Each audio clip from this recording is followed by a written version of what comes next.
नमस्कार फ्रेंड्स। आप लोगों के काफ़ी डिमांड के बाद में मैं पाश्चात्य संगीत को हिंदी में समझाने का प्रयास करूंगा। और पाश्चात्य संगीत जो होता है ये और कुछ नहीं, इसमें सबसे पहले आते हैं अल्फ़ाबेट्स। अल्फ़ाबेट्स में जैसे आते हैं ए, फिर इसके आगे है बी, फिर इसके आगे है सी, फिर इसके आगे डी, फिर इसके आगे ई, फिर इसके आगे एफ, फिर जी। और इसमें कभी भी ये मतलब एच वर्ड का यूज़ नहीं होता है, एच अल्फ़ाबेट कभी नहीं आता है। मतलब जी के बाद में आपको सीधे ए लेना है, ए। अब इसके बाद में जो स्वर होते हैं वो मेनली दो टाइप के, जिनको नोट वेस्टर्न में कहा जाता है। ये दो प्रकार के होते हैं। एक इसका होता है जिसको कहते हैं नेचुरल,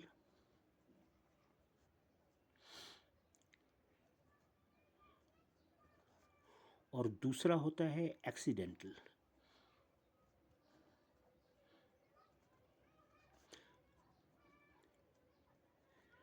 और एक्सीडेंटल जो आप देखेंगे,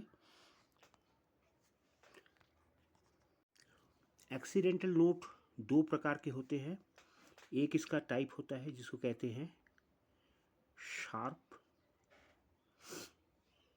शार्प मतलब इसको हिंदुस्तानी संगीत में तीव्र भी कहा जाता है, तो ये हैशटैग की तरह इसको बनाते हैं। और दूसरा आता है जिसको कहते हैं फ्लैट। फ्लैट मतलब हिंदुस्तानी में इसको कोमल भी कहा जाता है, तो ये फ्लैट साइन हो गया। अब मेरे ऊपर जितने नोट्स आप देख रहे हैं, इस पे कोई कहीं पे भी आपको शार्प या फ्लैट साइन दिखेगा नहीं। मतलब ये सब जो हैं ये नेचुरल में आ रहे हैं। और वहीं अगर मैं इसके बीच में, अब ये एक्सीडेंटल जो स्वर हैं वो इनके बीच में आएंगे। अब जैसे मैंने बनाया, ए के बाद अगला हो जाएगा ए के हिसाब से ए शार्प, या बी के हिसाब से बी फ्लैट, आगे बी, और बी के बाद सी। अब ये सवाल उठता है कि लोगों को लगता है बी का शार्प यूज़ नहीं होता, पर बी का शार्प आता है। बी का शार्प मतलब हुआ आपको सीधे सी बजाना है, और अगर कहीं पे सी फ्लैट लिखा है मतलब वो बी के बराबर है। अब मैं आता हूँ इस पे, सी और डी के बीच में जो आएगा वो होगा सी शार्प या डी फ्लैट। फिर इसके आगे मैं बढ़ूँ तो हो जाएगा डी। अब डी ई के बीच में जो आएगा उसका नाम हो जाएगा डी शार्प या ई फ्लैट। फिर इसके आगे हो जाएगा ई, फिर से ई के बाद एफ, मतलब कि ई शार्प मतलब एफ, एफ फ्लैट मतलब ई। अब एफ जी के बीच में जो आएगा उसका नाम हो जाएगा एफ शार्प या जी फ्लैट। अब इसके आगे हो जाएगा जी फ्लैट हो गया, अब जी आएगा। फिर जी और ए के बीच में जो आएगा वो हो जाएगा जी शार्प या ए फ्लैट। इसके बाद ए। तो ये टोटल मिला के आप देखेंगे कि ये 12 स्वर आ रहे हैं। जैसे 1 2 3 4 5 6 7 8 9 10 11 12 और ए को मिला के 13। तो 12 तक ही मेन माना जाता है, और इसका नाम होता है क्रोमैटिक। और इसको मैंने शुरू किया है ए से, तो इसका नाम मुझे देना होगा ए chromatic scale.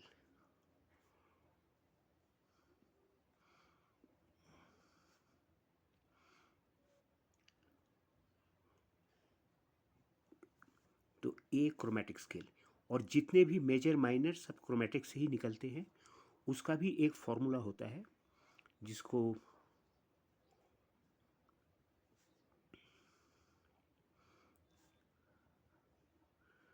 Formula for major scale, और मेजर स्केल का ही मेन फॉर्मूला होता है, बाकी माइनर का कोई फॉर्मूला नहीं होता है।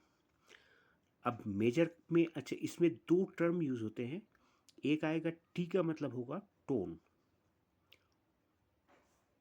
और इसके बाद आएगा एस टी मतलब सेमी टोन। अब टोन सेमीटोन क्या है, मतलब अगर मैं ए से लेता हूँ ए शार्प या बी फ्लैट तक, तो ये मेरा सीधा हो जाएगा सेमीटोन, और वहीं अगर मैंने ए से सीधे मैंने लिया बी, तो ये मेरा हो जाएगा टोन। मतलब बीच में जैसे मैंने एक स्वर को छोड़ दिया तो वो मेरा टोन बन जाएगा। जैसे बी से अगर मैं सी शार्प डायरेक्ट लेता हूँ, वो मेरा टोन हो जाएगा, और बी टू सी फिर सेमीटोन। तो ये इसका होता है, और इसका फॉर्मूला होता है टोन, फिर से टोन, देन सेमीटोन, फिर कंटिन्यूअस टोन, टोन, फिर से टोन, देन सेमीटोन। तो ये फॉर्मूला बहुत इंपॉर्टेंट होता है। अब जो पहला, जैसे मान लीजिए मेरा ए है, तो ए को मैंने पहले लिया। अब जो पहला स्वर होता है, इसको वेस्टर्न में कहते हैं, या तो होता है रूट नोट, रूट नोट, या दूसरा नाम इसका होता है टॉनिक। और इसके बाद मुझे लेना है टोन। तो इसके हिसाब से अगर मैं देखूं तो ए के बाद टोन आएगा सीधे बी, फिर से मुझे टोन लेना है, तो बी के बाद मेरा आ रहा है सी शार्प, क्योंकि सी है सेमीटोन पे, तो बी के बाद मेरा सीधे आ गया सी शार्प। अब मुझे लेना है सेमीटोन, मतलब जस्ट अगला नोट, मतलब आ गया डी। अब डी के बाद मुझे टोन लेना है, टोन मतलब कि मुझे सीधे ई पे आना होगा, ई आ गया। तो ये मैं यहाँ से बनाता हूँ, चलो ये है टोन, फिर से टोन, ये हो गया सेमीटोन। अब डी टू ई, ये फिर से टोन, आगे मुझे टोन लेना है, तो ई के बाद मुझे सीधे एफ शार्प लेना होगा, तो एफ शार्प, ये हो गया, फिर से टोन। इसके बाद फिर मुझे टोन लेना है, आखिरी टोन, तो एफ शार्प के बाद में ये मेरा जी शार्प जो आ रहा है, ये मेरा आ रहा है टोन पे, और ये मेरा 3 टोन यहाँ कंप्लीट हो गया।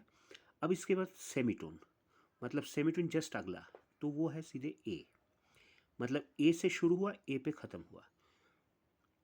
तो ये इसका बेसिक फॉर्मूला होता है। और माइनर के लिए मैं आपको ये बता दूं कि कोई अलग फॉर्मूला नहीं होता है, जो इसका छठा नोट होता है। जैसे आप देखेंगे 1 2 3 4 5 6, मतलब कि एक का ए मेजर में एफ शार्प जो है वो होता है माइनर। तो अगर मैं एफ शार्प से शुरू करके एफ शार्प पे ख़त्म करूं, तो ये स्केल अपने आप माइनर हो जाएगा। मतलब एफ शार्प, फिर जी शार्प, फिर आया ए, अब ए के बाद में बी, फिर इसके बाद है सी शार्प, फिर है डी, फिर है ई, और आखिर में एफ शार्प। तो इसको जैसे हम लोग बजाएंगे तो ये माइनर स्केल अपने आप बन गया। इसके लिए मुझे कोई फॉर्मूला नहीं, मेजर के लिए फॉर्मूला ज़रूर होता है।